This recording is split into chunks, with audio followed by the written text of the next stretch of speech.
Summer 1978, Chicago. Children ran home from school, giggling about the clown man. He was a friendly giant who lived on their street, throwing block parties and making balloon animals for the neighborhood kids.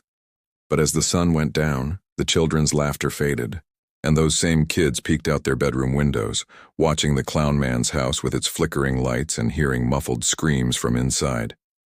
Their parents dismissed it as playground gossip. A sick imagination, they said, and tucked their children in for bed. But the whispers were true.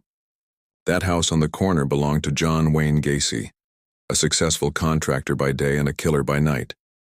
He earned the nickname Pogo the Clown from the children he entertained at charity events, where he would paint his face white, stretch a wide red grin across his mouth and make balloon swords for the kids. But behind the grease paint, Gacy harbored a darkness that would make any child scream. He lured teenagers into his home with promises of work or money, drugs or alcohol. But once they stepped inside, Gacy's laughter twisted into something cruel, and his smile turned into a cruel sneer. Handcuffs, rope, silence. That was his only company. The friendly contractor from next door had a secret. He was one of America's most prolific serial killers.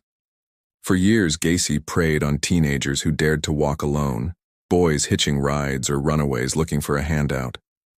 He was especially fond of those whose parents thought they were safe inside their homes.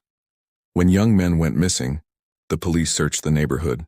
They questioned Gacy, who feigned ignorance and directed them to his neighbor's house where he claimed the boy had been seen last. But the real sightings were never reported, the ones that placed Gacy at the center of the hunt.